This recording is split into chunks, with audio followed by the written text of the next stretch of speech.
It's on the email that I sent you. You said yeah.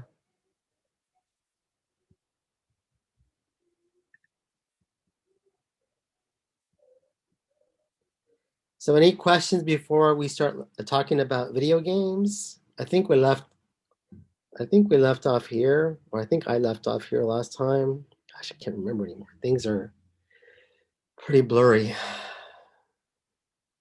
So this is where you last left off? I do believe so. At the end, the bottom part of publisher. From the lecture online. Yes, I believe so. I think I left off on localizing. But I'm not 100% sure, but I'll start from that part anyways. Question. How much is the fee at the bottom? Excuse me? Oh, Sorry, how? Yeah, I'll get the to number that. at the bottom. Okay, thank you. Uh,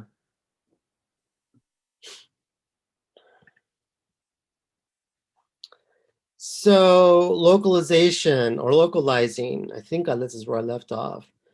So understand that, obviously in the United States, we have a certain keyboard here that enables us to, best type English in. But in other parts of the country, or I should say other parts of the world, um, that's better, that the keyboard is actually different than ours. I don't know if anybody's ever gone to Mexico or different countries where they speak a different language. And one of the things you'll notice, the keyboard is different. It's laid out differently. And so if you're used to our, US keyboard, when you go to Mexico or other places and you're typing, you're like misspelling things, or you're having a hard time finding the symbols. And that's because the layout of the keyboard is different. And so essentially, right, what happens is because they have these different symbols and different texts, like the ñ, right, in Espanol, for instance, the for the symbols or the language within the actual video game it's called localizing, and so the publisher pays for all that stuff, so that way that player in that specific country is able to operate the game in a very efficient way, and also increases their pleasure, I suppose, on some level. Now, it pays for a manufacturing fee. So the publisher pays a manufacturing fee, the manufacturing fee really depends, by the way. Just it depends on who the manufacturer is. So a manufacturer could be Nintendo, for instance, if you think about the is it the Switch or something like that? Or if you think about Sony's PlayStation, that's another example of a manufacturer. And so the publisher pays a manufacturing fee. So that way the game, let's say it's going into a Sony PlayStation or it's going into a Nintendo console, the publisher pays a fee to the actual manufacturer. So the manufacturer places the game on the console. And again, the manufacturing fee really varies. Usually it's about 5 to 10% of whatever the game costs, more or less. So if the game costs, let's say, the price of the video game is, let's say, $60. Let's say it's Call for Duty. Then 10% of $60 might be like $6, or if it's 5%, it might be $5. So the fee, it's $5 for every game, and for every console, essentially. So this is how Nintendo and Sony make a lot of money off of manufacturing consoles, because they charge publishers a fee in order to place the video game into the actual console. So, is there any questions regarding the manufacturing fee? And again, the fee is negotiated, so it could be 5%, it could be 10%, it could be less than that.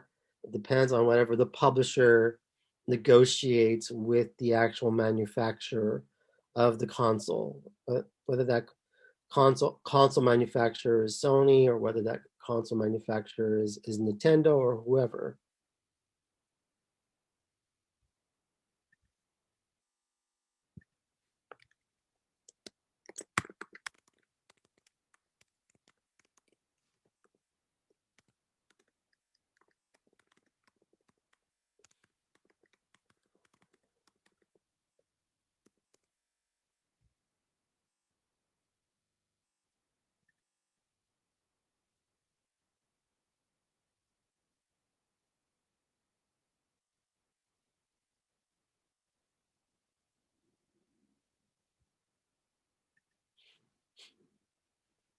So basically, right, unless there's any questions. So basically the US publisher, right, I'm talking about the largest US publisher, but really any publisher, what they do is, going back to the movie industry, the publisher is a lot like the Hollywood studio. They're the ones that help to produce the video games. They're the ones that also responsible for marketing the video games and also for the distribution of video games. Whether that video game is going to be going into a console, whether it's a personal computer or PC, whether it's going to be a mobile device, the publisher is in charge of basically trying to get the game, not only developing and producing the game, but also marketing and then also distributing the game to all these different people out there in the world. And so in terms of revenue, the largest in terms of revenue is Electronic Arts. So please remember that. Electronic Arts is the largest publisher within the video game industry here in the United States. And I'm talking globally, just here in the US. They are the largest. They made $4.5 billion last year off of their publishing. So again, EA or Electronic Arts is the largest publisher. Number two, just close behind EA or Electronic Arts, would be Activision Blizzard. So Electronic Arts is number one with $4.5 billion. Activision Blizzard is number two, and they made actually $4.4 billion. And the other big monsters within the industry, if you're just kind of curious, would be Microsoft is another big publisher. Nintendo is a pretty big publisher, as well as Take-Two is another pretty big publisher within the industry. The market structure of the video game industry is an oligopoly. Don't forget that.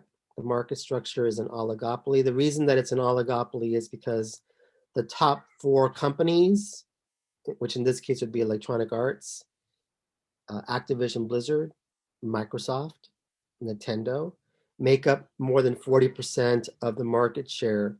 I believe the market share is about at 48%, something like that, 49%, which makes it an oligopoly. As you can see here, the publishing industry in the United States, at least, made $28 billion in revenue. So that's a lot of money. Questions?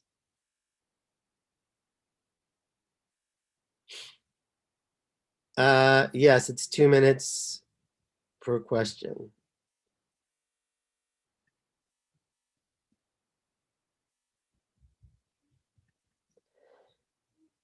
So development. So development are the people or the folks that essentially develop the video games. So we talked about publishers first. The reason being is because if you want anything developed, at least that's high end or really expensive, the developers have to go and approach and talk to the video game publisher, because the publisher, generally speaking, is the part of the business that has the money. So when we talk about development, we're talking about writers. And so just like the movie industry, just like the television industry, or just even book publishing has writers, video games also have writers. And so writers help to construct the story. Obviously, we have producers who help finance the idea. We're all working with the publishers. We have level designers. Level designers are the people, I don't know if you guys ever play, well, I don't know how many video game players we have here, but level designers usually are in task of a slice. So in other words, a level designer might design everything for level one, let's say the beginner player. And once you get through level one, there's another level designer for level two. Once you get through level two, there's a level three, there's level four. There's levels in terms of like the more proficient you get at a game, right? Your skill level increases. And so you have level designers that are making the tasks more difficult as you get better in the game. And so you have different people, not sometimes the same, developing levels within the game. We have programmers that make the characters move in certain ways and code everything. You have artists that are obviously painting or helping design the characters, what they look like. We have the animators in terms of helping what's going to be the motion. We have sound engineers in terms of like what sound are the characters making. When you fire a weapon, what's the sound that it makes? When they fire a weapon at you, what kind of sound does it make? When something explodes on screen, what sound is it going to make? Those are those sound engineers. You have testers. Typically, if you guys want, I don't know how many of you are interested in the video game industry, but generally speaking, the way you get into the video game industry, entry-level job is testers. And literally what I mean by a tester is that person sits there and tests the game. In other words, they're trying to find flaws, right, in bugs in the actual game. And these folks will sit in front of a screen for hours and hours and hours testing the game. And so some people who are really into video games love this. And of course, some people I think might get tired of testing games. But if you're really into this type of industry, your entry-level job, generally speaking, at least if you want to get into the production side, is through testing.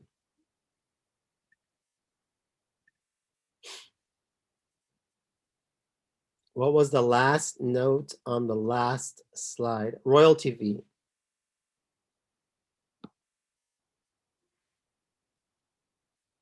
Are you referring to a royalty fee? I don't understand your question, Amanda.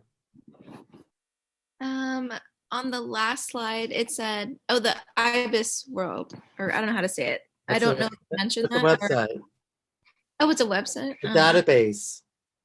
Okay, I missed It should that. it should be your best friend as you're going through this class. Okay. For the A students, that's your gospel, honestly. What was I at? What does Okay, so Ibis do? go ahead. Wait, what does it do? Why is it our gospel? It provides you with all the industry information. Thank you. Especially when you're writing your paper, your final paper, and you want to find good data, that's the place to find good data. If you're taking a market research class and you need to find some good data, IBIS is the place to go. All right, so development, there's different types of developers.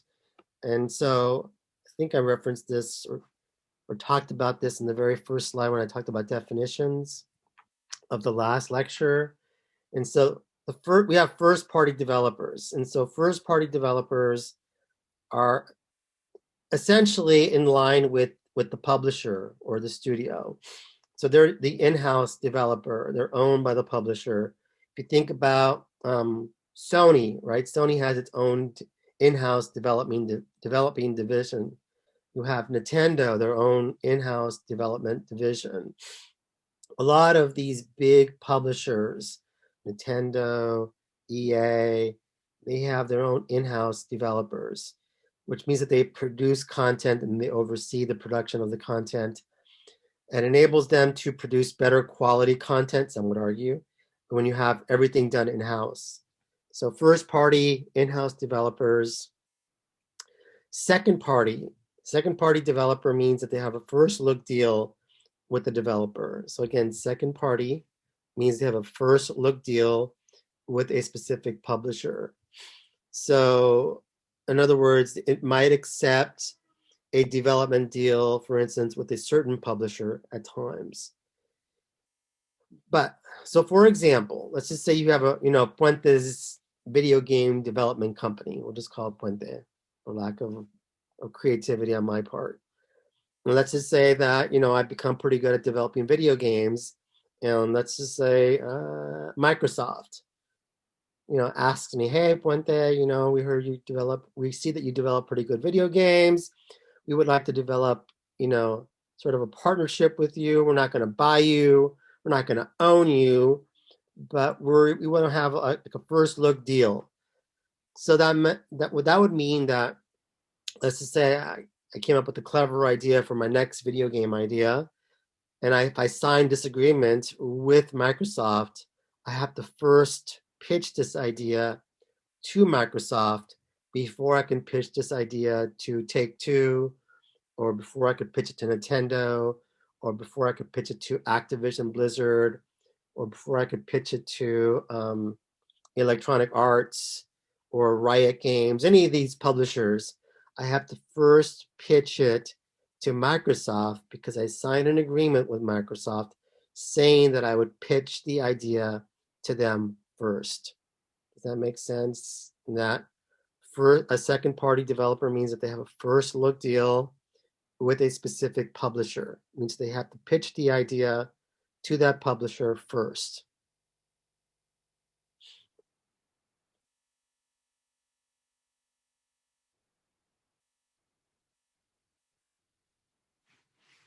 Can you explain what second party is again really quickly, please? So again, a second party means that you have a video game developer who has a first look deal with a publisher, which means for any idea that they have, right, for their next video game idea, they have to first pitch that idea to that specific publisher that they have a first look deal with. So if you're a video game developer, let's say you're good at it, and so let's just say Electronic Arts approaches you and says, hey, we want to have a first look deal with you. You say, sure. So that means for any idea that you have, you first have to pitch it to Electronic Arts. And if they say no, then you can go to a different publisher, but you got to pitch it to them first. Questions? No questions?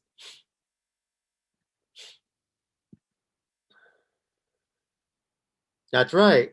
Very good, Amanda. Yes. They call dibs. That's right. That's right. That's exactly 100% correct. The publisher gets dibs on your idea first. They get first dibs, first choice. And if they say no, you can go to somebody else. So third party is hired by the publisher. So in other words, let's say Take-Two hires Puente. Again, they don't own me. They hire Puente to develop a video game for me. Means that you're a work for hire. Third party essentially means the developer is a work for hire. They're hired by a publisher to do a video game, and that's it. They're not owned by the publisher. They don't have a first look deal with the publisher. They're just hired to do this one project by the publisher. And last but not least, we have independent. Independent, there's tons of folks out there that are making these small video games, low budget. Means that they're, essentially they don't have any affiliation with any sort of publisher. They don't have a first look deal. They're not hired by a publisher. They have no affiliation with the publisher. They're independent. They're doing their own thing.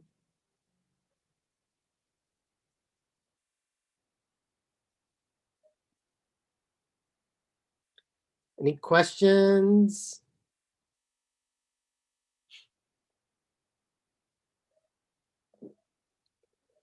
I do. Dr. Puente, Yes. these same definitions were the same on the first lecture, or you're just going over them again, or no? Yes, that's right. Oh, okay. I thought they were completely like two different lectures. So one we had to watch Monday, and then this one would be different. But I Yes. feel like the I'm hoping information. the second time it'll actually stick. Oh, okay. Oh, okay. Thank you. Just making sure because I already had these written down from the lecture I watched Monday. Oh, I'm happy to hear that you're actually way ahead. Very Yeah, good. I just thought that. I was just wondering. Thanks. No, that's very good. That's awesome.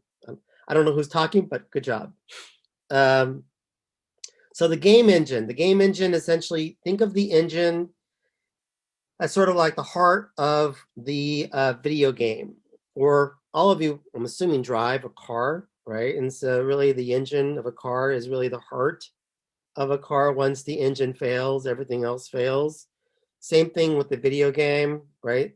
The game engine essentially is the software inside of the console that actually controls the key functions of the video game. And so the developers in charge of creating this game engine that essentially is going to enable the video game to operate and to work, just like your engine in your car. They're also responsible for all the testing. So going back to the idea of testing, meaning that you're trying to find bugs, debugging, but also not only, but also trying to find other potential errors with the video game. So you got to think of testing as sort of being Q&A of sorts.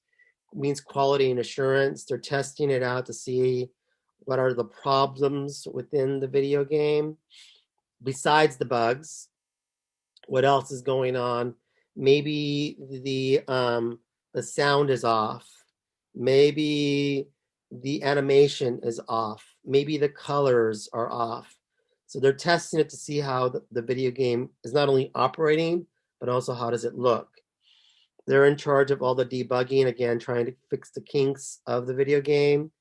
And again, development's in charge of localization. Again, they are responsible. Let's just say they're going to release a video game in Mexico, for instance. They're responsible for making sure that the symbols and signs and everything works according to the keyboard, making sure it works in sync. Because again, our keyboard is different than keyboards in Latin America.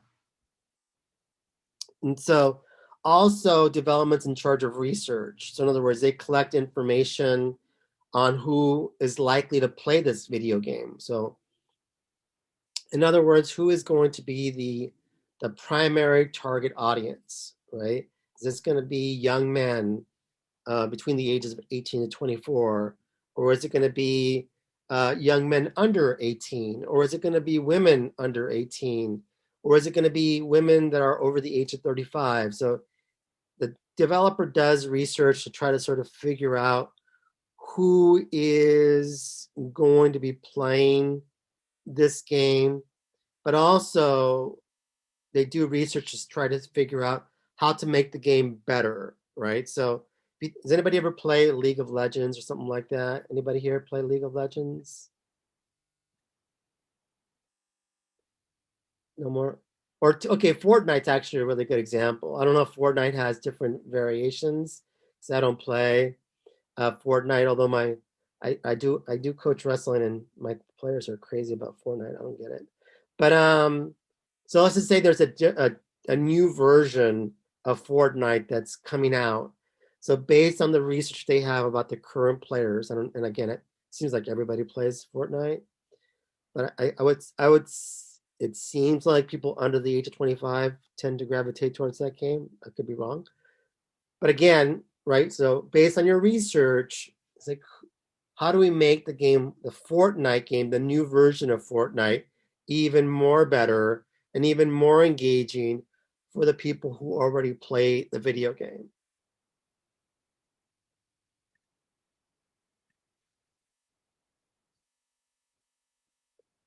Wow, really? 8 to 10?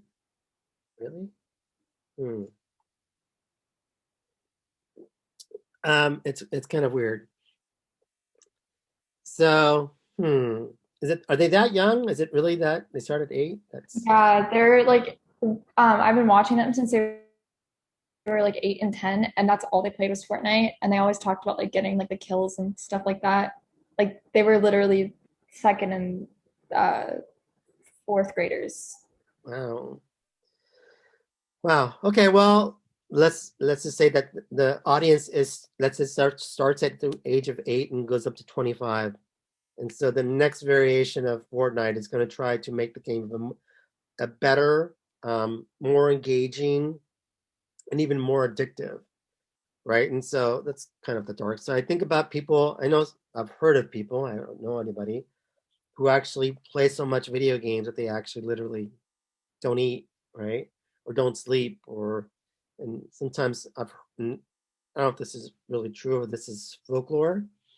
This idea that people have worn adult diapers because they don't want to go to the restroom, and so that's part of it has to do with the research that was conducted that made the game even more addictive, right?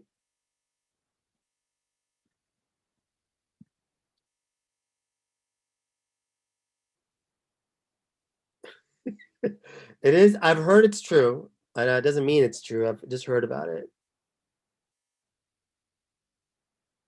Mm. I've heard that one too, Amanda.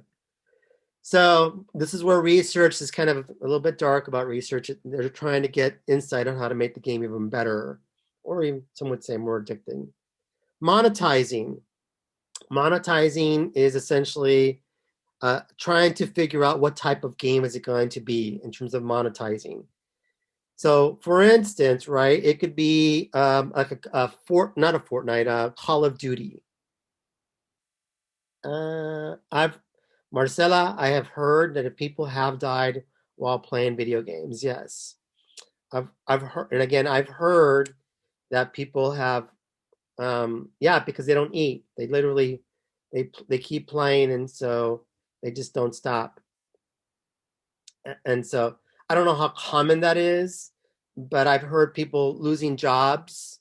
I've heard, I know one example of this one college athlete who became addicted so much to his video games that literally he lost his scholarship because he stopped going to class, he stopped doing everything. So I try to keep my son away from the video games, honestly. So anyway, so monetizing. So how are you going to monetize the game? Are you going to be a Call of Duty? Call of Duty meaning that, right, you sell the game at a retail store. Or maybe you put it up on Amazon and people buy a physical copy from Amazon.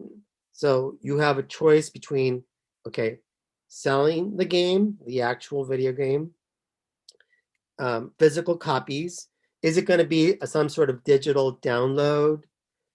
Um, is it going to be a freemium game? Do you guys know what I mean by a freemium game?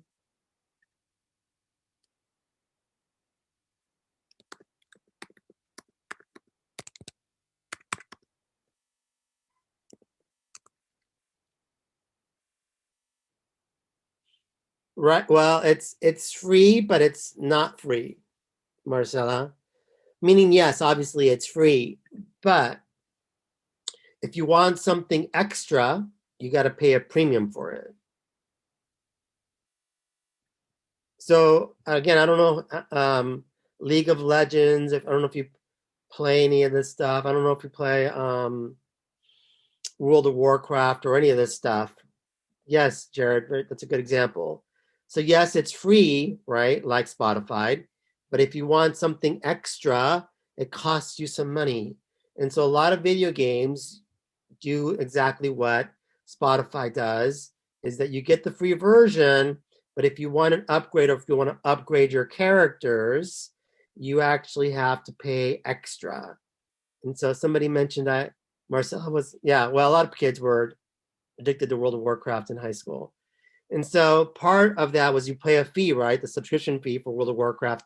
Plus, if you wanted to improve your characters, you would pay a price for better armor, better sword, whatever.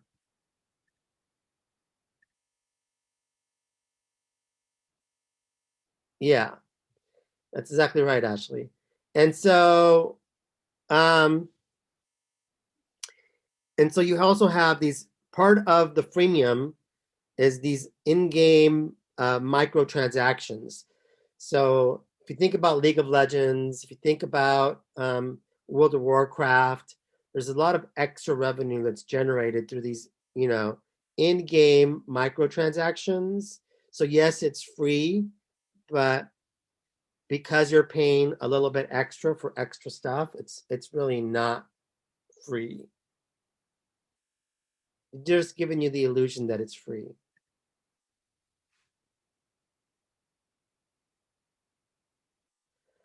Right. So think, I don't know how many of you play Candy Crush. Anybody here plays Candy Crush? Right. So if you play Candy Crush, one of the things that you do from Candy Crush is that if you die or if your character gets killed, if you want an extra life, you got to watch a commercial, right? Or you can pay extra to keep playing. Some would say the two things are a fee: watching the ads or paying, still paying. Anyway, so they're also responsible for community management. And so the developer is in charge of building goodwill, building a community with its players to keep its players happy and keep them coming back and playing in the game. So the developers in charge are responsible for developing a good community of video game players. And so it used to be, right? It used to be that the publisher was responsible for these things, but responsible for monetization and responsible for community management. But that's no longer the case because more and more games have become digital. Now the developer is more responsible for monetization and responsible for community management. So here's some big video game companies, and I'm not going to show you all of them, just to kind of give you an idea of who they are. This is a little bit old. These guys. While Rockstar has lost a bit of street cred recently due to their focus on GTA's online component, there's no denying that they have released some of the most important video games of all time and have garnered huge amounts of respect along the way. The company began as DMA Design, and it was with this name that they created the first 3 GTA games. Since then, they have released every major release in the Grand Theft Auto series, along with Manhunt, another important Rockstar title. While their resume isn't exactly full of variety, the GTA games alone, along with Red Dead Redemption, are important and respected enough to secure them a spot on this list. Marvelous shot, dear boy! The kind of deadly accuracy that can only be afforded by the West Dickens elixir. Number 2, Blizzard Entertainment.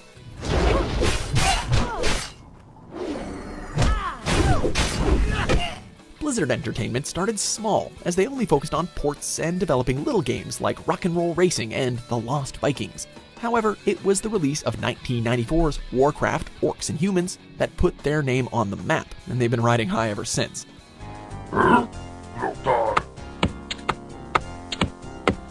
Blizzard has repeatedly changed the landscape of multiplayer gaming, as all of their major releases, including World of Warcraft, StarCraft, Diablo, and Overwatch, have enjoyed enormous amounts of success and acclaim amongst the gaming community. While many companies hope to create the next big multiplayer experience, few developers have done it as consistently as Blizzard.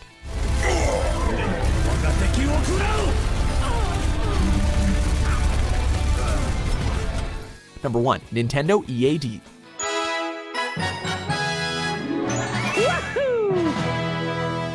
As great as the other companies on this list are, there's simply no competing with the sheer creative powerhouse that was Nintendo EAD in its heyday. This is the company behind the biggest and most powerful video game characters of all time, and many of their titles have changed gaming forever, including but not limited to Ocarina of Time, Super Mario 64, and Star Fox 64. I won't let you get away from me! Their reputation isn't exclusive to old games either. Recent titles like Super Mario Odyssey and Breath of the Wild have received immense amounts of critical acclaim. Their games and creations are known and enjoyed throughout the world, and they are undoubtedly the most influential development company of all time. And they got a few fans too.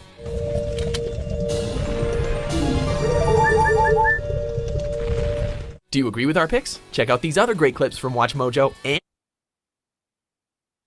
So those are some well-known video game developers. Again, a little bit outdated. I'm still waiting for GT. Grand Theft Auto number 6. It's going to be a big hit. I know, Jared, you're right. Grand Theft Auto. Actually, it's one of the few games that I've actually played a couple times. That game's addictive. Thank God I don't have a console. I would go crazy. My wife would divorce me. Anyways, manufacturing. So the manufacturer builds, obviously, the consoles. And so right now, the trend is towards smaller cases. So when the first consoles first came out, you guys are too young to remember this. These boxes were gigantic. They were really big. I remember when we got our first, Atari 2600 and this console from in television. Things were gigantic. They were huge and pretty heavy. And so, but nowadays, if you think about the Nintendo Switch, I haven't seen the PS5 yet, but no question that the games seem to be getting smaller and smaller and smaller and smaller. Certainly the Nintendo Switch is small for reasons because it makes it more mobile. The old Atari thing that I talked about, the idea of actually, picking that thing up and carrying it around would be impossible. And so the trend is again towards smaller cases. Manufacturing again is responsible for all the Q&A, which again means quality and assurance, making sure that there's no major errors or defects with the actual video game. They oftentimes, again, going back to the idea of testers, they've tested it and tested it and tested it and tested it to make sure to get rid of all the bugs. And if you're not familiar with the term bugs, really what I'm talking about here are glitches, right? So, which in the modern era, since the internet started, really this has been a big problem within the video game industry, this idea of glitches within the video game. And so also what the manufacturer has to do to fix the bugs or the glitches is that they have to provide patches. And so patches are essentially software that the manufacturer or the developer has to develop to go ahead and fix the bugs. So oftentimes, right, what ends up happening, not always, but the development process is way too fast and the developer was going too fast and didn't do a good job of testing the video game and just went ahead and released it with bugs, and now they have to repair it. And so again, the patches are a way of the manufacturer or again the developer of fixing and correcting the bugs. Professor, Yes. what did you write for Q&A? Or what are we Quality and assurance. Okay.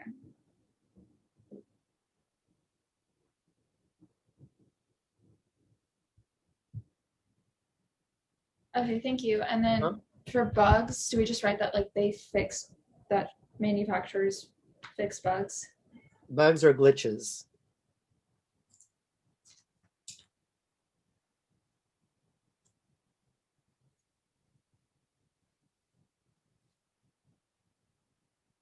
So yes, they fix the glitches or the bugs. So for example, this is why at least Nintendo has been dominating the console business, at least recently.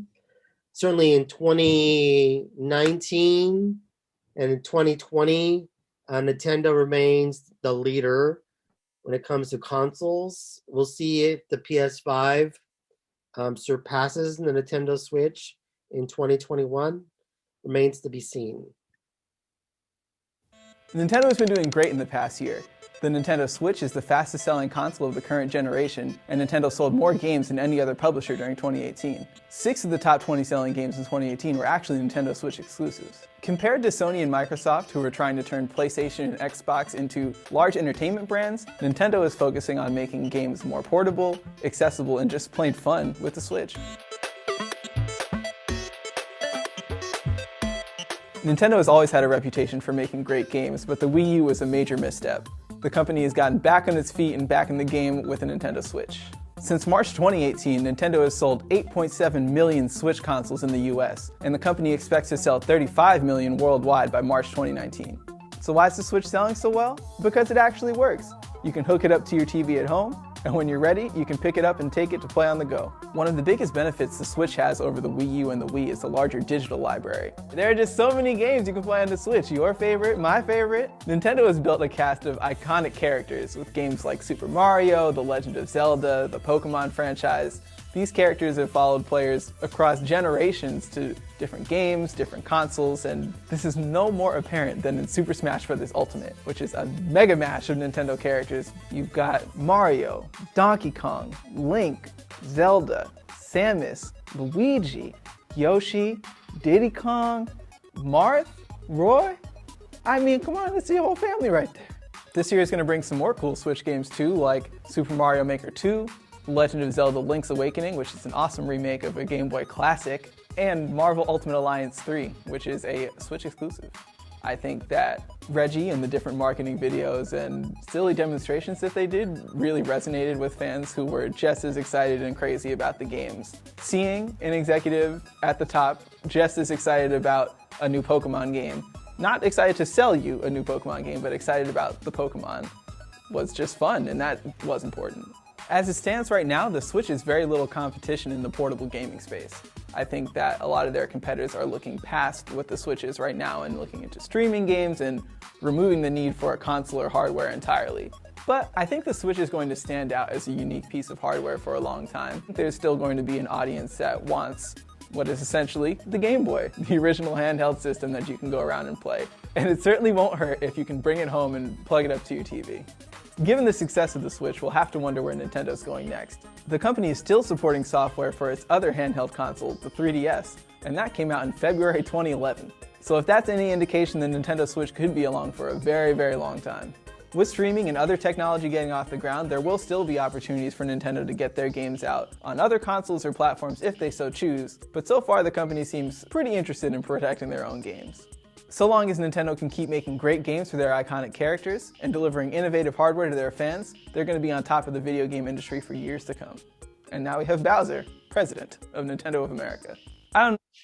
So again, the small case was a huge hit with users. They mentioned 2018, but again, it was the top selling console not only in 2018, but also in 2019, and it was also the top selling console in 2020.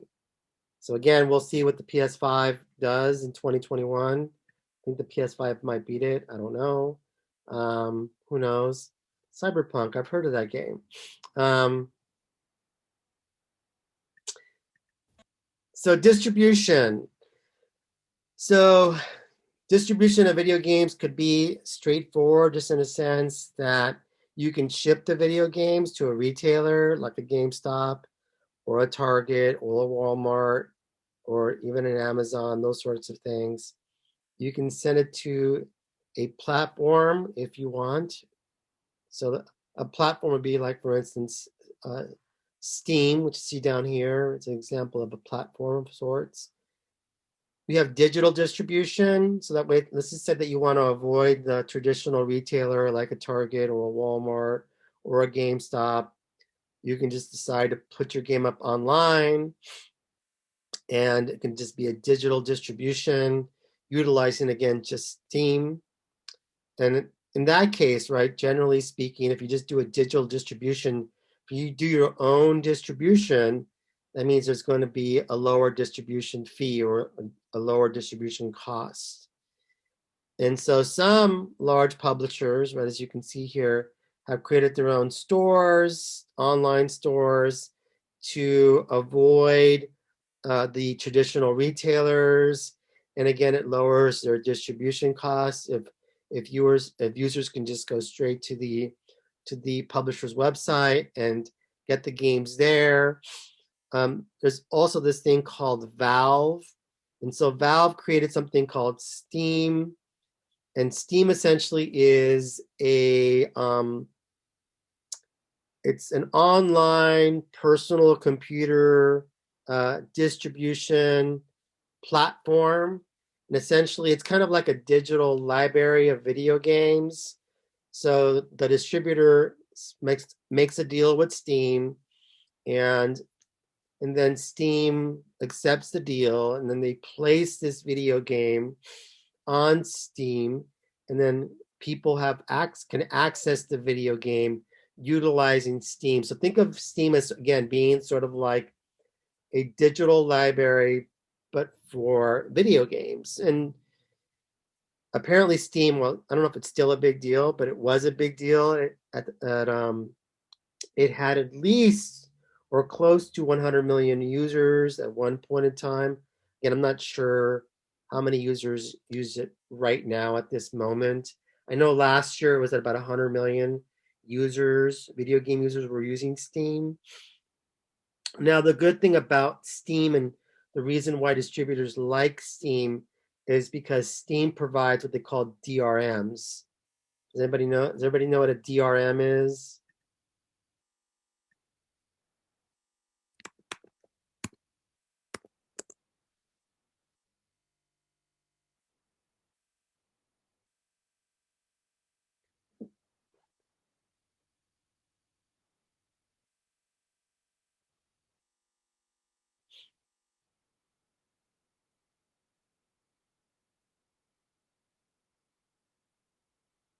Very good, Jared. That's right.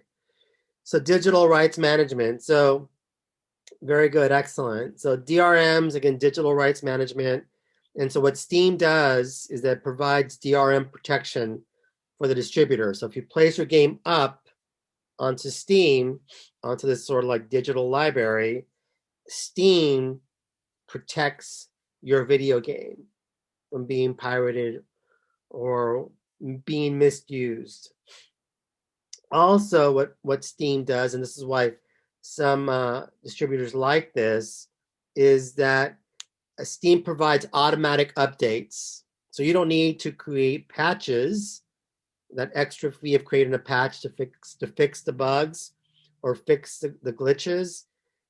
Steam provides automatic updates and fixes whatever problem the video game may have automatically. Also, Steam is into potentially producing, I think, consoles. Now, distribution fees. Steam does charge a distribution fee. So if a distributor wants to place its game on Steam, Steam does charge a distribution fee.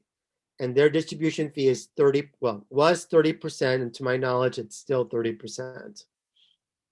So everybody get that? Distribution fee for Steam is 30%. So if a distributor wants to place its game on the Steam platform, Steam is going to charge the distributor 30% for placing it on that platform. So just to clarify, Valve created Steam. It provides DRM, digital rights management, has automatic updates, no need for patches, and a 30% distribution fee, and it is a platform. It's a platform for video games, yes. Okay.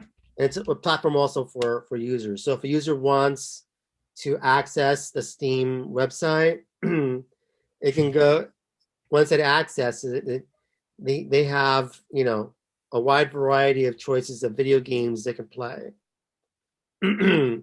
So Steam is essentially like a digital library for video games. Okay, so is that everything that's like important about Steam? Is that all I need to know? Yep. Okay, perfect. Thank you.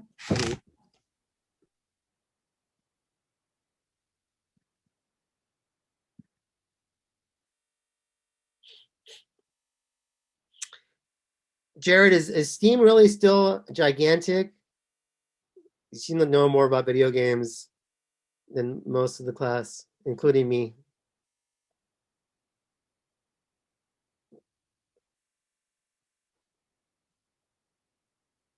Yeah, I know Epic Games is gigantic. Okay, well, that's good to know. Okay, so most gamers do use PCs. It's true. So the video game industry. So the video game industry is the trade organization for the video game industry is ESA. So Electronic, or I should say Entertainment Software Association, or ESA. They've created something called the ESRB. The ESRB is the actual part of the video game industry that actually rates the content of video games. So the ESRB rates content for the video game industry. The reason that the video game industry formed the ESRB was because a lot of politicians, or I should say some politicians were criticizing the video game industry for producing video games that were violent or had perhaps sexually explicit content at times. And so some people, well, I should say some politicians, had an issue with the sexual nature of some content, the violence of some content. And so in order to get the politicians, or to avoid political pressure, the video game industry created the ESRB in 1994. So that way politicians wouldn't be regulating the industry would be self-regulating themselves. And so the ESRB, as you see here, it rates the content, whether it's violence or sexuality. And so what it does, and this is important, is that it doesn't rate the entire video game. It only rates the most problematic parts of the video game. So in other words, the publisher is going to send the ESRB, people who are rating it, and I believe it's 3 people who are industry professionals. They're only going to send them the most explicit parts of the video game. So the parts that have the most explicit, let's say, violence, they're going to send that part to the ESRB. If it's sexual in nature or something like that, only the parts that are the most explicit are the ones that they're going to send to the ESRB. And so the ESRB is going to review the content and then give it a rating. Now, if the publisher doesn't like the rating that it received from the ESRB, the publisher can edit those scenes out, right? Or edit the scenes out, get rid of the violence or the sexuality, whatever the problem is, and resubmit the game to the ESRB in order to get a new rating. Generally speaking, the video game industry, or at least the ESRB or the ESA, I should say, works really closely with retailers. So the ESA, the trade organization, works really closely with the Walmarts, the Targets, the retailers that sell lots of video games. And so, for instance, some retailers, let's say a Walmart or a Target, are not going to sell any sort of video game that doesn't have a rating. So some retailers require a rating. If the video game doesn't have a rating, they don't sell it. And so this is why the ESA works really closely with retailers, making sure that all their video games that are on the shelves have a rating, because some retailers will not sell games that don't have a rating. And they also have to comply what they call with the Advertising Review Council. So they have to comply with the Advertising Review Council. So meaning, I don't know how many of you, again, play video games or see commercials that center on video games or watch the trailers that center on video games. But if a video game publisher releases a trailer, does a commercial, does anything with a magazine advertisement, billboards, whatever, they have to get the advertising approved by the Advertising Review Council. So they review all the marketing material that a publisher has to make sure that the trailer doesn't have too much graphic violence or whatever might be problematic with the video game. Any questions on Advertising Review Council and what they do? Can you repeat what they do, please? They review all the advertising materials. Trailers, TV commercials, billboards, print ads, you name it. Anything that they're going to release for marketing purposes is reviewed by the Advertising Review Council.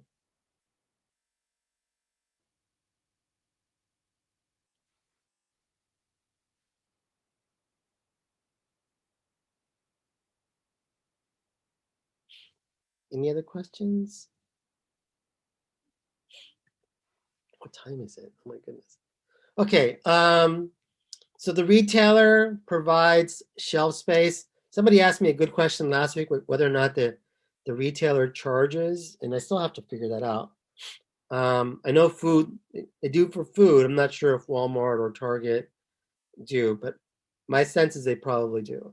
Anyways, the retailer provides shelf space for the video games if they're doing a traditional retail physical copy buy at a Walmart or a Target or a GameStop or whatever. When do sales spike? Generally speaking, the sales for video games or consoles spike during the third and fourth quarters. So again, sales spike in the third quarter and the fourth quarter of a year. Does anybody know why they spike? Why would they spike in the third and fourth quarters? Because of the holidays, Christmas and Thanksgiving? That's right, exactly right. So consoles, right, or video games, and say Call of Duty, make great presents at times for people, and so people buy them for Christmas, for Christmas gifts, the holidays. Very good, yes. And so, what was I going to say? Argue that packaging matters. Packaging does matter when it comes to sales. So nowadays, we're very visual in terms of the things that we buy and purchase. And we want things to come in nice, cool, colorful packages.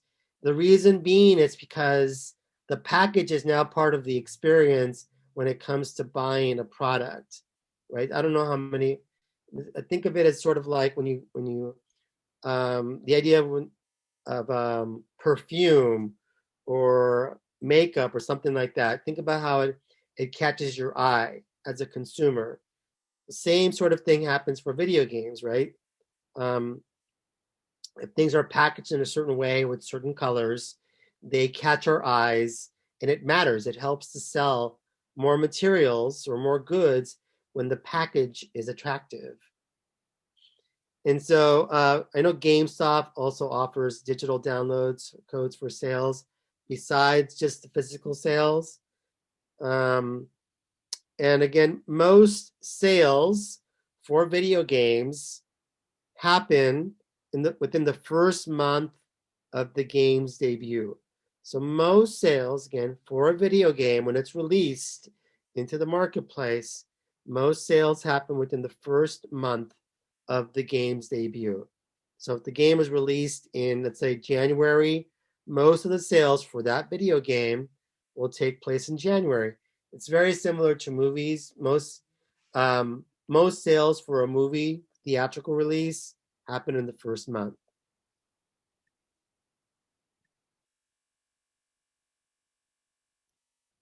That is true, Shelby. That if you're going to do a physical, any sort of presenting something on a shelf, it really needs to be very engaging and very attractive to the actual to the consumer. Because even the idea, going back to the idea of the experience, seeing the attractive box, right, catches your attention. It's going to increase sales, but also the unpackaging of the goods is also part of the experience. Some people get immense pleasure from unpackaging or taking the item out of the box. And so even that is now becoming researched and trying to figure out what's most pleasing. How do we lay out the game, for instance, within the box to make it more pleasing for the person who bought it? So you're right on the money, Shelby, with that. So in terms of a $60 video game, so who the money goes to in terms of revenue distribution, please note that the publisher gets most of the revenue. So again, publisher gets most of the revenue. The publisher gets 42%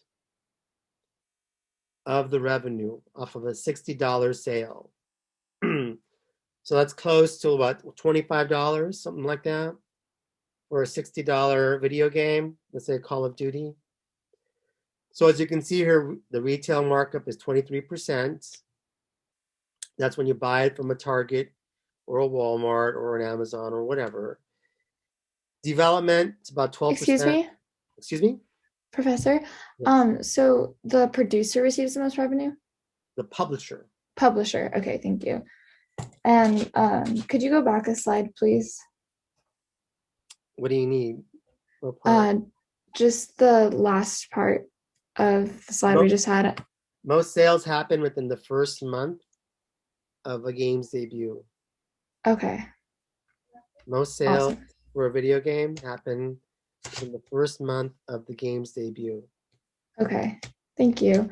And then I just want to see really quick just to make sure I got all the points. I'm so sorry.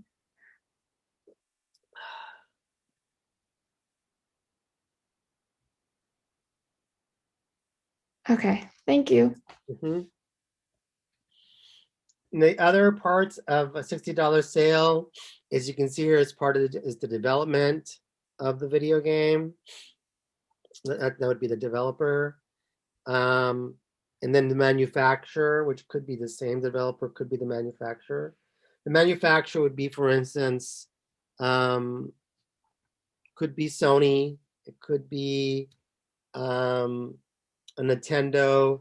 If you are thinking about who manufactured the game, the fee to make it compatible with the actual console, the manufacturer again charges a fee. So the 12% could be negotiated. That's the average fee that the manufacturer charges to have the game compatible. And then last but not least, distribution is at 6%. So as you can see, right, that the publisher is again the part of the business that makes the most money.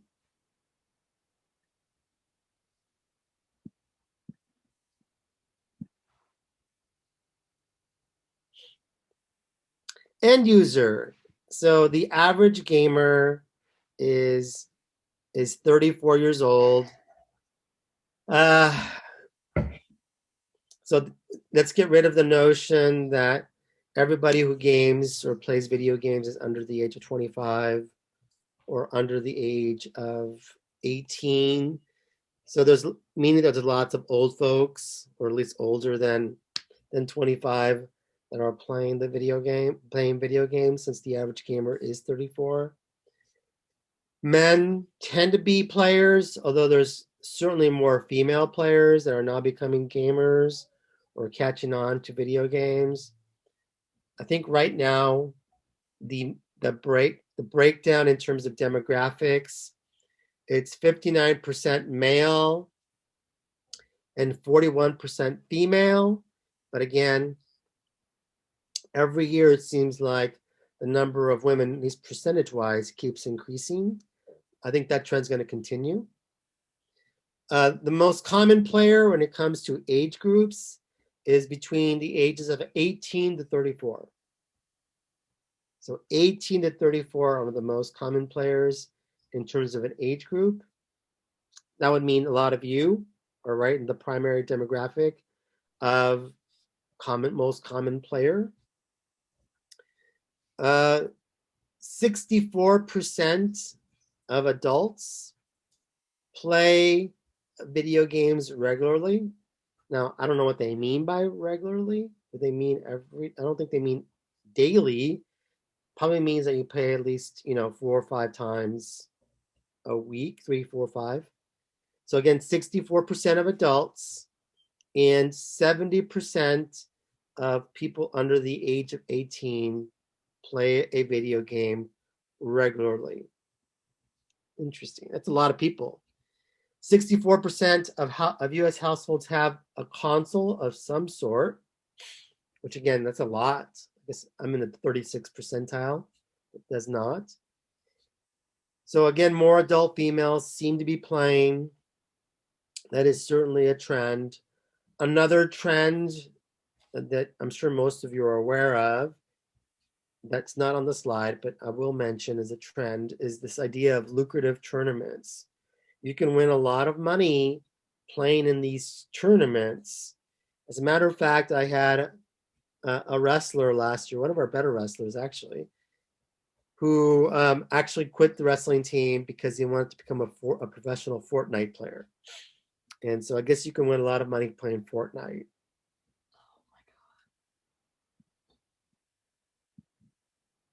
Yep. Well, esports, you can win. Yes, you're right, Jared. You can win a lot of money playing League of Legends. The average player, the good players now can make $1 million playing League of Legends. Esports, you're right. So for